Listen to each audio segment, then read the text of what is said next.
Hello dear aspirants, welcome to Vision IAS special discussion with our esteemed faculty. So today I am joined by one of our esteemed faculties for environment, Geetika Ma'am, who will discuss on the topic of agriculture with us. So ma'am, a very warm welcome to you. Thank you, Ramakant. So ma'am, to begin with, since this topic is quite broad, so for the viewers, if you could explain what agriculture is all about and what importance does it hold for the world and India? Well, Ramakant, agriculture is the science and practice of growing crops and rearing animals for their products, could be wool or milk. So this is how we understand agriculture, like a layman term. The importance of agriculture in today's world has grown many-fold, and this is primarily because of the population explosion that we are witnessing. In about 1900s, right at the start of the 20th century, the world population was limited to less than 2 billion. And in about 100 odd years, the population has risen to about 8 billion plus. So in 2050, we can expect the world population to reach 10 billion people, and that is a lot of people to feed. Humanity has never witnessed this kind of surge in population, and that is why it is difficult for agriculture to keep up with this. Right, ma'am. So ma'am, coming back to particularly India, so what importance does an occupation activity like agriculture hold? Well, agriculture forms the bedrock of India's national economy. And that is not only because of the contribution it makes to the GVA. It makes about 18% contribution to India's GVA in financial year 24 it did. It is also one of the major sources of livelihood for all the people. About 65% population of India is directly engaged in agriculture and allied activities for their livelihood. In addition to that, about 56% of the farmers, who are involved are small to marginal farmers, which means they have a land less than 1 or 2 hectares in size. And India has the unique distinction of being the only country in the world which has not taken away this ownership from its farmers, small farmers. Our small farmers continue to remain landowners and not land laborers. Very nice. Ma'am, very nicely summarized the importance of agriculture to India. Now, ma'am, moving on, that we must understand how this occupation of agriculture has evolved over the years. Yes. Ma'am, if you could throw light on the evolution of agriculture briefly to our viewers. So agriculture, started, let's say about 10,000 years ago. Human civilization saw the advent of proper farming systems. Earlier, we were nomadic hunters and gatherers, and things were little, not that systematic. Now, Indus Valley civilization has also shown us evidences of proper farming techniques. We have seen the granaries, and the crops remnants have also been found. Now, what is important here to understand is how we have moved from a subsistence-based agriculture to a commercial agriculture. In a subsistence-based agriculture, a farmer or a cultivator would cultivate crops only to sustain himself or his family or a group of people. So there was no profit motive, the yields were low, and there was no commercial motivation in their mind. That progressed to intensive cultivation, which means that there was an intent to maximize the produce, but given land constraints were always there. This intensive cultivation has finally, given way to extensive commercial farming and things like plantation farming. Under this model, the idea is that the farmer has to gain maximum profits either by commercial, selling or through exports. So that is how agriculture has evolved from what we see in the form of subsistence farming to commercial farming. Right, ma'am. Now that we understood the types of farming that has evolved over the years. Yeah. Right, ma'am. So how do we understand the regional variations of these farming practices in India? If you could throw light on that. India is a country, which as diverse as it gets. The beauty of India lies in the fact that, the northern India is especially after the Green Revolution, is a belt of commercial cultivation, especially of wheat and rice, including southern India is also famous for plantations like coffee plantations.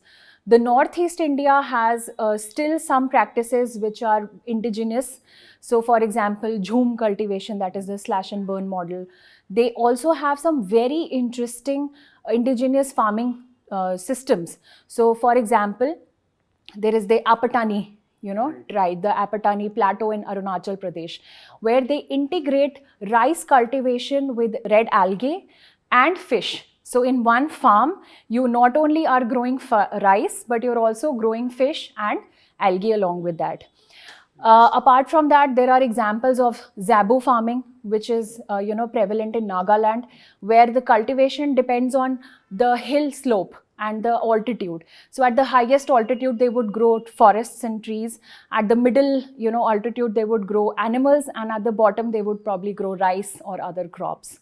Similarly, there are other models like bamboo drip irrigation in Meghalaya, which is followed, and raising beds, bun cultivation, bun that is like a raised bed on which legumes, so for example, French beans and maize are cultivated together. So these are some very interesting indigenous farming methods that are still practiced in Northeast India. Right, ma'am. Sounds very interesting, the variations of the farming practices that is followed in India. That's right. Ma'am, now that we have discussed the various types and regional variations of farming practices, and since you highlighted that a very large population is engaged in agriculture, so there are numerous issues that our farmers face. Right. Maybe if you could throw light on the various issues that our farmers are facing today. Okay. So, Ramakant, the issues are manifold, but if you had to divide the issues into two subcategories, I would advise students that you understand agriculture from one, the production side, that is the farmer's point of view, and second, from the marketing point of view. So when you see from the farmer's point of view, from the production viewpoint, what is it that the farmer needs? A farmer needs good soil. So for that, we are right now, our 30% of our soil is degraded, according to the soil survey. Then we are also facing challenge with respect to water, irrigation facilities, because we are a monsoon dependent country. About, India is the largest groundwater extracting country in the world. This is a question that UPSC also asked. And 56% of the groundwater that we extract is more than that rather, actually goes into agriculture. So a lot of groundwater resources are used in agriculture. In addition to that, there are other problems like quality seeds, inputs, fertilizers. These are major issues. And apart from inputs, the institutional support or infrastructure support to agriculturists and farmers is poor, is inadequate. So for example, they don't have access to finance, they don't have access to credit facilities. And this is what keeps them in a perpetual cycle of poverty. Right, right. Ma'am, as you talked about the side of inputs, Right. the issues that the farmers are facing at the side of the inputs. If you could highlight the various issues that is post-production or Right. in the marketing side that Marketing the side. farmers face. Now, what does a farmer want? If you think from a farmer's point of view, he wants that if he has put in 4 to 5 months of hard work in a field, he wants the maximum remuneration for his crop. Okay, and he wants ease of doing business, that somebody can just come and, or maybe there is a proper mandi where he knows he can just go and sell his crop at a good rate. So for that, MSP, for example, MSP related issues, this has been always been in news. Then there are post-harvest losses. It takes time. Government procurement is sometimes slow. So the buffer stocks, they are sometimes they keep rotting up. Those are challenges which are happening on the post-harvest side. And of course, there is lack of infrastructure. So supply chain, cold chain supply, all that is a little bit missing. Right, ma'am. That was a very comprehensive list of issues that you highlighted that our farmers are facing, ma'am. So now, ma'am, moving on. So how do we tackle these issues? Are there any possible solutions to the issues that our farmers are facing? Well, yes, of course, all stakeholders involved, they are trying to help the farmers. They are trying to do maximum that they can. Now, if I had to divide the solutions, I would divide them into two types. One would be the governance-oriented solutions. What is the government doing? The interventions that are being undertaken by the public sector to help the farmers. So like we spoke about all of the problems, there is a commensurate scheme, right? So I would advise the students to, for every problem that they are reading, let's say there is lack of access to credit and institutional finance. So for that, government has come up with Pradhan Mantri Fasal Bima Yojana, Pradhan Mantri Kisan Samman Nidhi, pension for farmers. All these things come under the credit or finance related aspect. For soil health, we all know there is a soil health card, right, that has been given out by the government, which tells the farmer exactly what nutrient is missing and how much extra fertilizer or what kind of fertilizer needs to be put. For water related issues, we again have Pradhan Mantri Krishi Sinchai Yojana. So for all the issues that the farmers are facing, there are commensurate schemes that are being undertaken by the government. This is one side of the story. The other side is technological solutions. Right, ma'am. So now that, ma'am, you have explained the government support that the government is providing for the farmers, and it is pertinent that in the age of digital and technology age that we are living in, there must be technological solutions to the issues. If you could broadly, in brief, highlight the technological solutions that the farmers can utilize. Now, Ramakant, this is an really evolving field, because technology integration in agriculture in India has been our weak point. Till now, we have not been able to integrate technology with agriculture. And the best way to do that is by integrating all the new technologies, upcoming technologies like artificial intelligence, Internet of Things, blockchain technology, drones, using that and integrating that with agriculture. Now, for example, there is something called precision farming or precision agriculture. The principle of precision farming is based on 5 R's. That is the alphabet R. R means at the right amount, in the right manner, if you are putting the right input in the right place at the right time. So right place, right time, you are putting the right input in the right amount and the right manner. These are the 5 basic principles of precision farming. So first you assess that your crop is lacking some sort of moisture, or maybe it is lacking some sort of, let's say, nitrogen based fertilizer. Accordingly, assess the precise amount that is missing. This can be done through sensors, this can be done through drones, it can be done through weather predicting satellites, that what is the moisture that you can expect, what is the weather tracking. All that can be done, and accordingly you give the correct input in the precise amount at the right time when the crop needs it. So you're saving a lot of resources, saving energy, saving efficiency, saving making things more efficient by using technology. Interesting. And it is. And the other good part of this is you can also use technology like drones to monitor your crops. So right now the farmer has to go through his crops, just walk through the field and maybe assess the situation of the crops. He can just from the comfort of his home just use the drone technology to survey the fields, to look for any pest infestations, to look for any sort of water scarcity that the crops might be facing, any sort of problem. It will become easier for the farmer to assess using drone technology. Not only that, in fact, the farmer can also use drones to spray insecticides, pesticides, which is right now being done manually by all the farmers. And in pursuance of that, the Government of India has also launched the Namo Drone Didi scheme, which is a very interesting name, because this is a scheme which encourages women and wants to train women self-help groups in drone technology related to agriculture. Quite interesting, ma'am.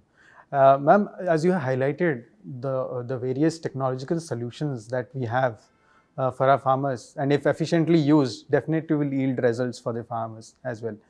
Ma'am, but as I hear a lot of news about, though we have progressed a lot in technology and we have also reached the commercialization of agriculture, still we have issues of our food not being nutritious.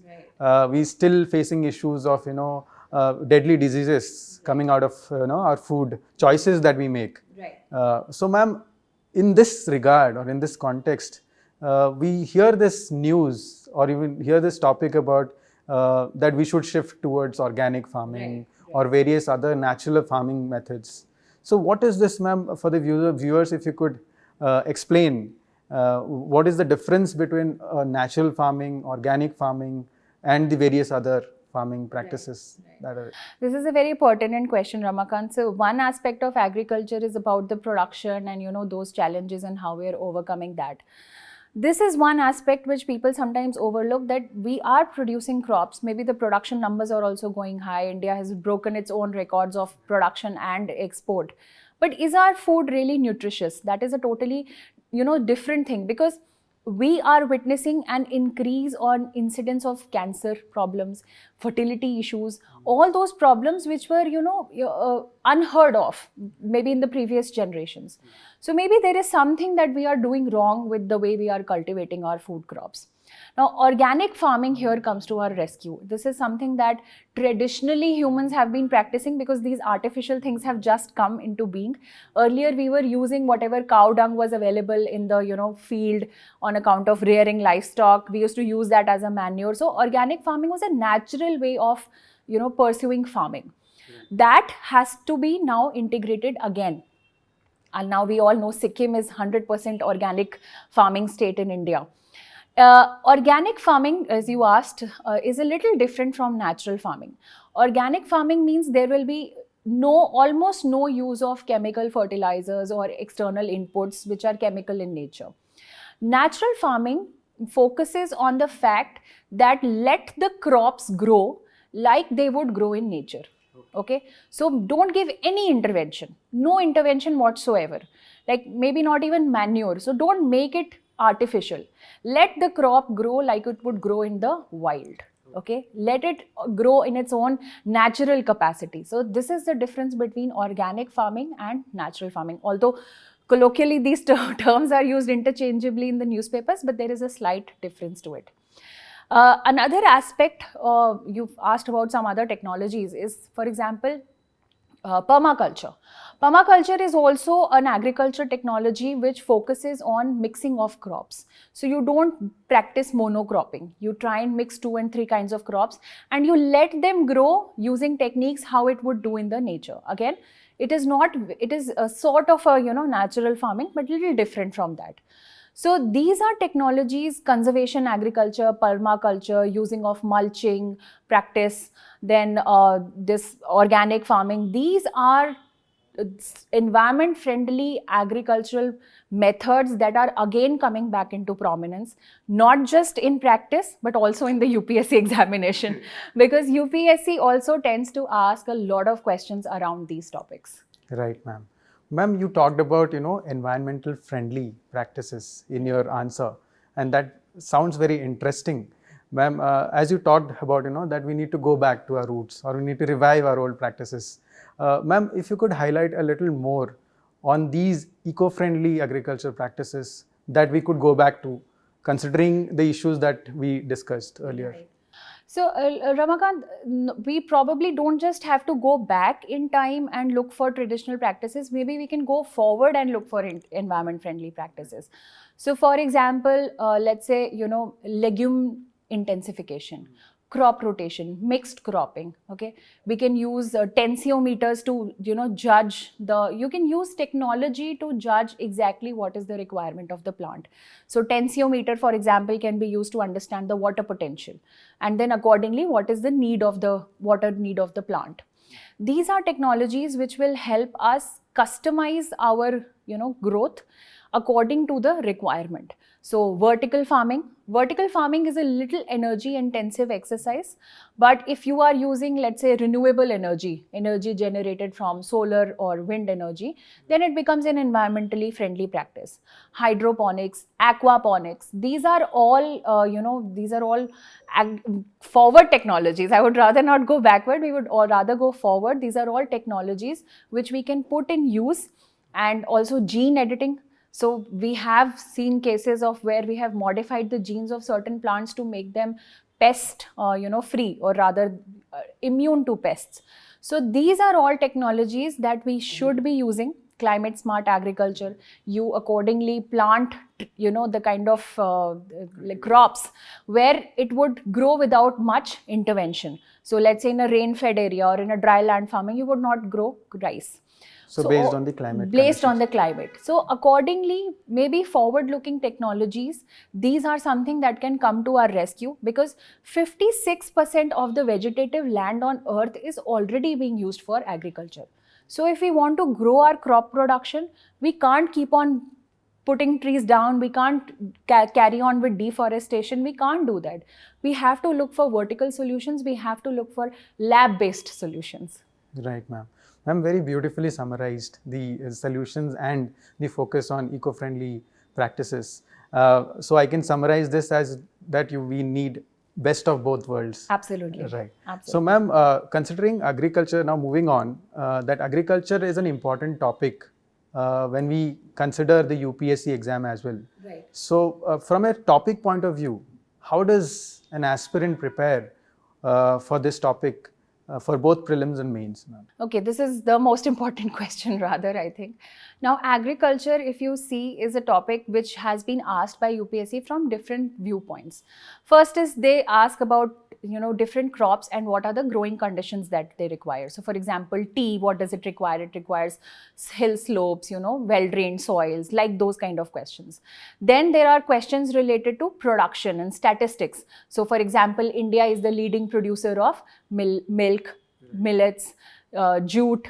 So India is the leading producer of these crops. It's the second largest producer of fruits and vegetables, cotton, sugarcane also. So we have to get these statistics right, because they have been asked in prelims. The third viewpoint is technologies in agriculture. This is again one of the favorite topics of UPSC.